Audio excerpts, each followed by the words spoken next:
humanities represent man's concern with man and with the human world. In that concern, there is no more important problem than the age-old one, which was first discussed systematically here, in Greece, more than 2,000 years ago.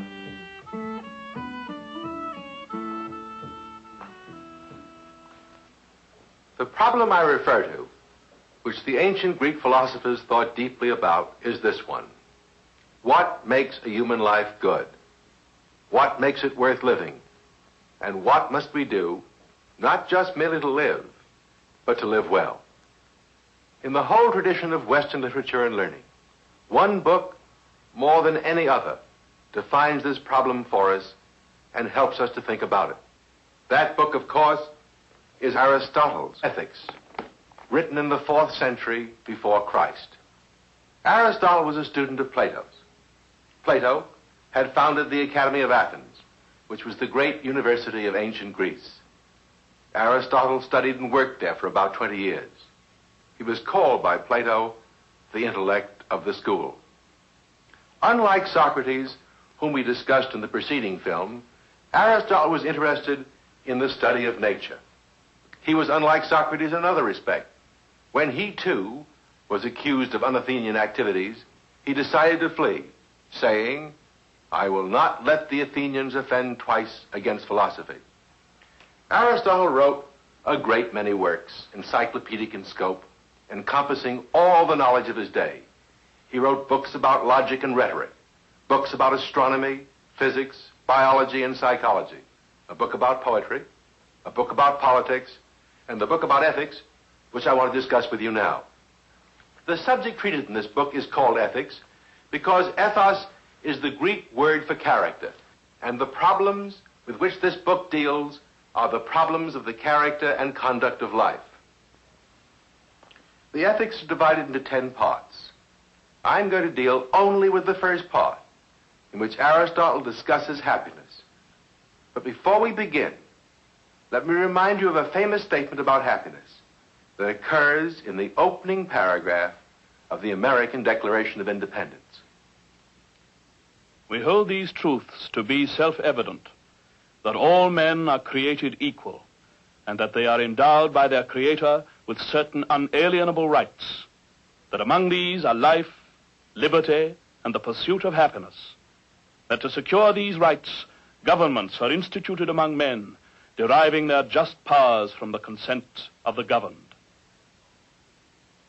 Have you ever thought what it means to say that it is every man's natural right not to be happy, but to engage in the pursuit of happiness? What do we mean when we say that one of the main objectives of good government is to see that no man is interfered with? More than that every man must be helped by the state in his effort to lead a good life, a worthwhile life, a humanly satisfying life. The fact that every man has a right to pursue happiness suggests that happiness is attainable in some degree by all men. But is this happiness the same for all men? Is each of us pursuing the same goal when we try to live in such a way that our lives will be happy ones? To answer these questions, it is necessary to understand the meaning of happiness. What constitutes a happy life? And to do that, we must first of all clear our minds of certain misconceptions about the meaning of the word happy.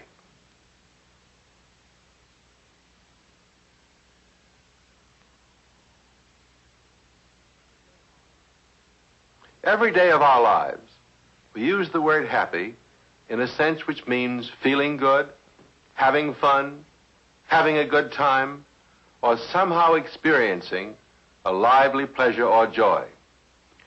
We say to our friends, when they seem despondent or out of sorts, "I hope you will feel happier tomorrow." We say, "Happy New Year," or "Happy Birthday," or "Happy Anniversary." Now, all of these expressions refer to the pleasant feelings, the joys or satisfactions which we may have at one moment and not at another.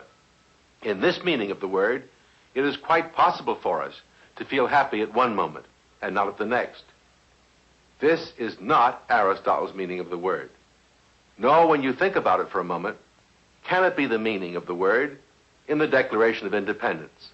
Thomas Jefferson and other signers of the Declaration had read Aristotle and Plato. This was part of their education. Both Aristotle and the Declaration use the word happiness in a sense which refers to the quality of a whole human life. What makes it good as a whole, in spite of the fact that we are not having fun or a good time every minute of it. To illustrate this point, let's turn to a film technique, the art of animation. A human life may involve many pleasures, joys,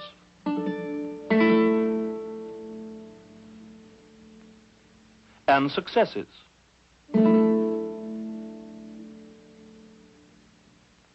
On the other hand, it may also involve many pains,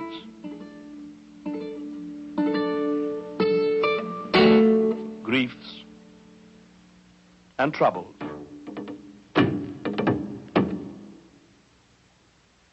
And still be a good life, a happy life.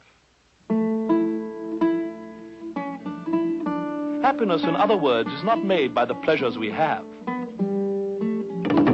Nor, for that matter, is happiness marred by the pains we suffer. Aristotle helps us to see this by two things he says about happiness. The first will shock you, perhaps. It shocked me the first time I read it many years ago. Aristotle tells us that children cannot be happy. Young people, he says, precisely because they are young, are not happy, nor for that matter unhappy. Here is what he says. A boy is not happy owing to his age. Boys who are called happy are being congratulated by reason of the hopes we have for them. For there is required not only complete virtue, but also a complete life, since many changes occur in life, and all manner of chances, and the most prosperous may fall into great misfortunes in old age. In other words, what Aristotle is saying is that what is required for happiness is a complete life, which obviously no young person has while he is still young. He makes the same point in another way. He refers to the story of Croesus and Solon, as told by the ancient Greek historian Herodotus. Croesus was king of Lydia and one of the richest and most powerful rulers of his day. Solon was one of the wisest men of Greece. Here is the story of their conversation. Solon set out upon his travels, in the course of which he came on a visit to Croesus at Sardis. Croesus received him as his guest and lodged him in the royal palace, and had his servants conduct him over his treasuries and show him all their greatness and magnificence. And when Solon had seen them all, Croesus said, "Stranger of Athens, I have heard much of your wisdom and of your travels through many lands. I'm curious, therefore, to ask you, whom of all the men that you have seen you consider the most happy?" This he asked because he thought himself the happiest of mortals. But Solon answered him without flattery, "Tell us of Athens, sire." Astonished at what he heard, Croesus demanded sharply, "And why do you consider Tellus the happiest of men?" To which the other replied, "First, because his country was flourishing in his days, and he himself had sons both beautiful and good, and he lived to see children born to each of them, and these children all grew up. And further, because after a life spent in what our people look upon as comfort, his end was glorious. In a battle between the Athenians and their neighbors near Eleusis, he died gallantly upon the field, and the Athenians gave him a public funeral and paid him the highest honors." Thus Solon admonished Croesus by the example of Tellus. When he had ended, Croesus asked angrily, "Is my happiness then so little to you that you do not even put me on a level with private men?" "Croesus," replied the other, "I see that you are wonderfully rich and are the lord of many nations. But as for your question, I have no answer to give until I hear that you have closed your life happily. For assuredly, he who possesses great store of riches is no nearer happiness than he who has enough for his daily needs. For many of the wealthiest men have been unfavored of fortune, and many whose means were moderate have had excellent luck. The wealthy man, it is true, is better able to content his desires and bear up against sudden calamity. The man of moderate means has less ability to withstand these evils, from which, however, his good luck may keep him clear. If so, he enjoys all these following blessings. He is whole of limb, a stranger to disease, free from misfortune, happy in his children, and comely to look upon. If, in addition to all this, he end his life well, he is truly the man who may rightly be termed happy. Call him, however, until he die, not happy, but fortunate.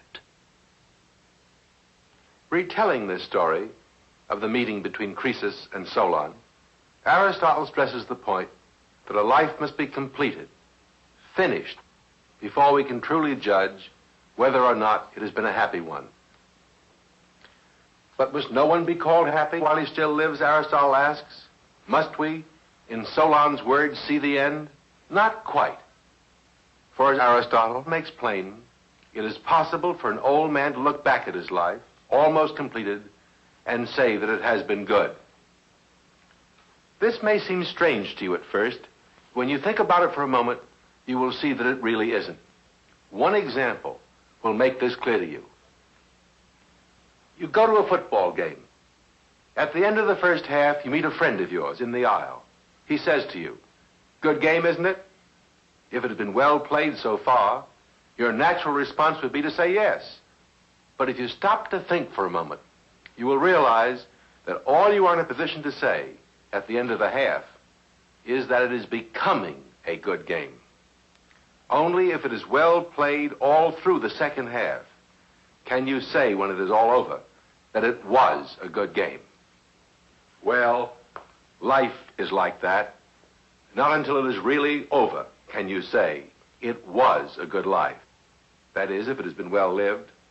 Toward the middle or before, all you can say is that it is becoming a good life. Listen to Aristotle's way of making this point. Certainly, the future is obscure to us, while happiness, we claim, is an end and something in every way final. If so, we shall call happy those among living men in whom these conditions are and are to be fulfilled.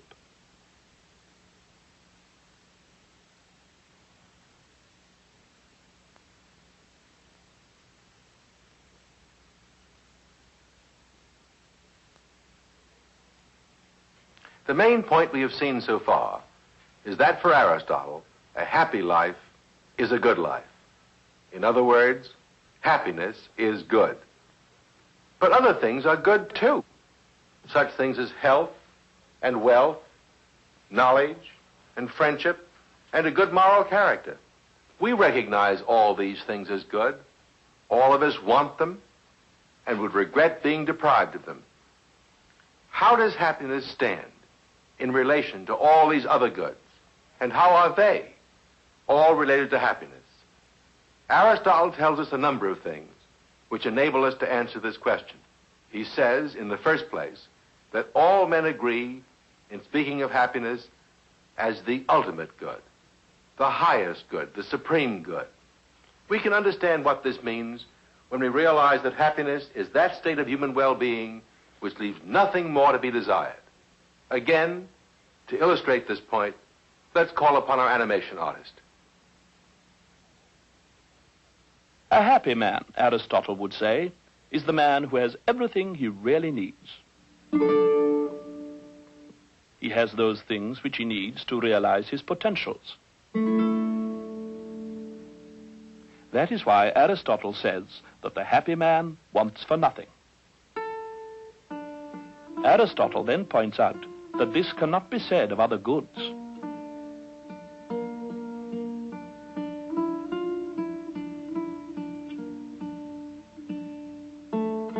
Thus a man may have health, but not sufficient wealth. Or he may have both wealth and health, but may lack friends. Another man may have great knowledge,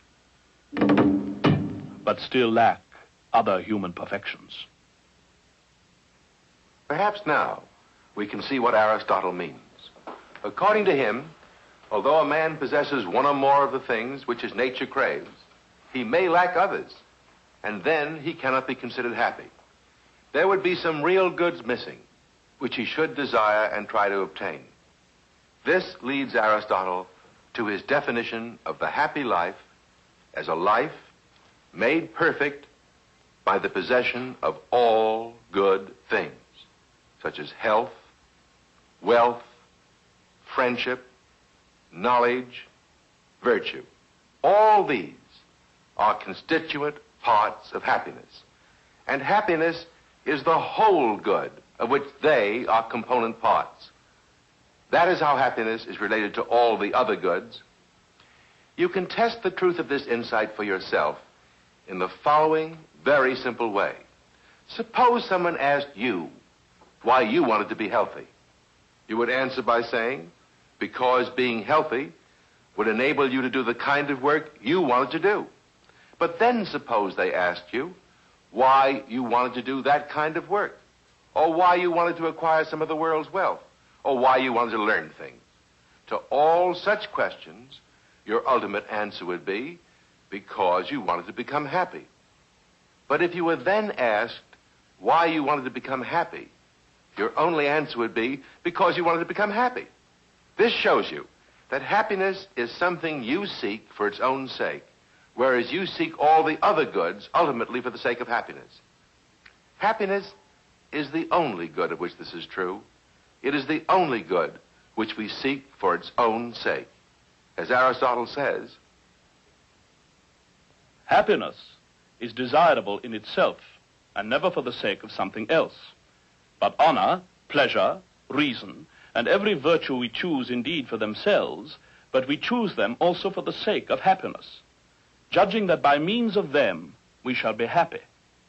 Happiness, on the other hand, no one chooses for the sake of these, nor in general for anything other than itself. Happiness, then, is something final and self-sufficient. And now, in the light of this definition of happiness, you can see why Aristotle says that the pursuit of happiness takes a whole lifetime, and that happiness is the quality of a whole human life.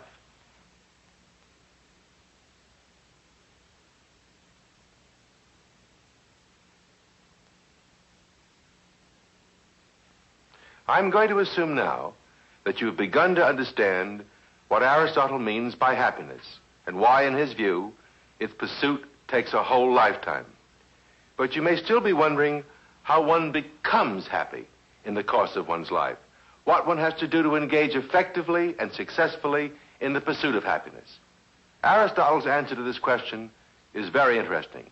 Let me tell you the answer first, and then try to explain it briefly. Aristotle tells us that the most important factor in the effort to achieve happiness is a good moral character, what he calls complete virtue.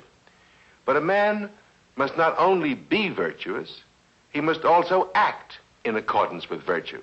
And it is not enough to have one or a few virtues. He must be completely virtuous and live in accordance with complete virtue. Aristotle makes this point most emphatically. He is happy who lives in accordance with complete virtue and is sufficiently equipped with external goods, not for some chance period, but throughout a complete life. What does this mean? Remember, first of all, that happiness consists in accumulating, through the course of a whole lifetime, all the goods, health, wealth, knowledge, friends, etc., that are essential to the perfection of human nature and to the enrichment of human life. This requires us to make choices every day of our lives and carry out our choices in action. We must choose between this and that thing which we want, or between this and that course of action. We make a right choice whenever we choose the greater of two goods or the lesser of two evils.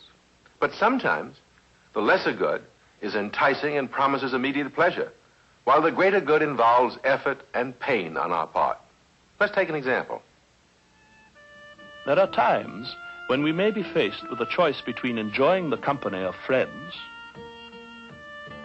or calling it off because it is late and we have important work to do the next day. Here is a choice to be made between good things. The immediate pleasures of the evening are attractive, but the work to be done tomorrow is more important. Still, it may take quite an effort of will to call it a night.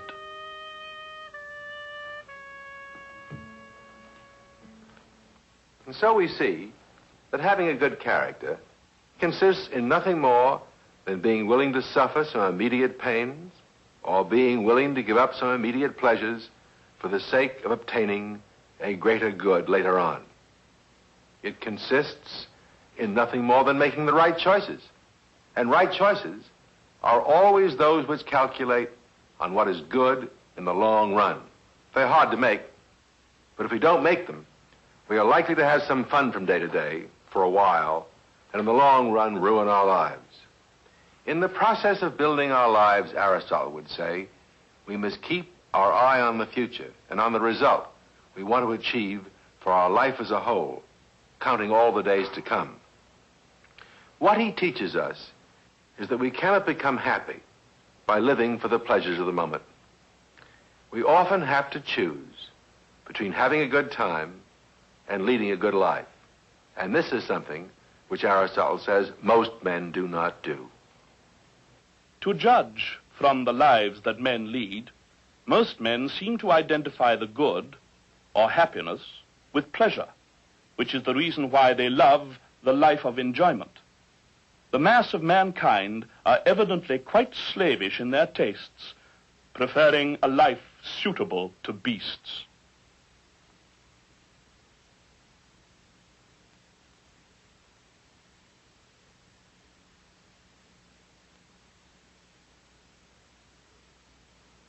I would like to conclude this brief account of Aristotle's theory of happiness by mentioning 2 points which will help us to test our understanding of that theory. Both points bear on the difficult question of whether happiness is the same for all men. Most people in Aristotle's time and in ours don't think it is. With regard to what happiness is, men differ, and the many do not give the same account as the wise. For the former think it is some plain and obvious thing, like pleasure, wealth, or honor. They differ, however, from one another, and often even the same man identifies it with different things, with health when he is ill, with wealth when he is poor. Moreover, as Aristotle points out, most people think that happiness is, for each man, whatever he himself thinks it is, and that there are as many different notions of happiness as there are different men, each of them as right as any other. In other words, of all the different notions of happiness that men have, one isn't true and all the rest false. That's what most people think.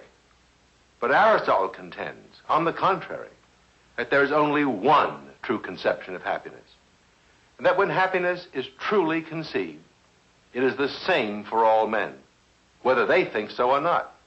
One example will suffice to help you see what he is driving at, and then you can decide whether or not you agree with him, as I do. Consider the case of the miser. The miser thinks that happiness consists solely in accumulating and hoarding a pile of gold. To achieve this end, he ruins his health, lives in isolation from other human beings, does not take part in the life of his country, and is subject to wild fears and constant worries. There the miser sits, fondling his gold. he a happy man? Or is he miserable? Aristotle would say that the miser is completely miserable, the perfect type of human misery. For he has thwarted most of his normal human cravings and stunted his human development. He has deprived himself of most of the good things of life, health, knowledge, friendship, and many other forms of human activity in order to acquire wealth. Wealth which he does not put to good use, but simply gloats over. True, he thinks that his happiness consists in the possession of gold, but that is a mistaken judgment on his part. It has led him to do violence to his own nature and to ruin his life. The second of the two concluding points I want to make has to do with the criteria by which we can tell whether something is truly a part of happiness when that is rightly conceived. Suppose, for example, that someone thinks that happiness consists in having power over other men and not being subject to the power of anyone else. Some men we know from history and experience actually think this and want power more than anything else. They think it is most essential to their happiness. What's wrong with such thinking? You can readily see what's wrong. If power over others were truly an element in human happiness, then happiness would not be attainable by all men. Because if some men attain it, that would preclude other men, subject to their power, from becoming happy. Everyone cannot be on top. And if you have to be on top in order to be happy, only some men can achieve happiness at the expense of others. Hence, if everyone has a natural right to the pursuit of happiness, and if that means that happiness must be attainable by all, then we know at once, do we not, that power over other men cannot be a part of human happiness. For if it were, happiness would not be attainable by all. The pursuit of happiness must be cooperative, not competitive. We don't have the right view of it unless we see it as something which men can help one another to achieve instead of achieving it by beating their neighbors. This is the deepest lesson we can learn from Aristotle about happiness, and it was, I should think, a lesson which was not lost on the framers of the Declaration of Independence. You remember I said that Thomas Jefferson and other signers of the Declaration had read Plato and Aristotle. This was part of their education. Thus we see a link between ancient Athens and our own nation, a link in that chain of continuity we call Western civilization.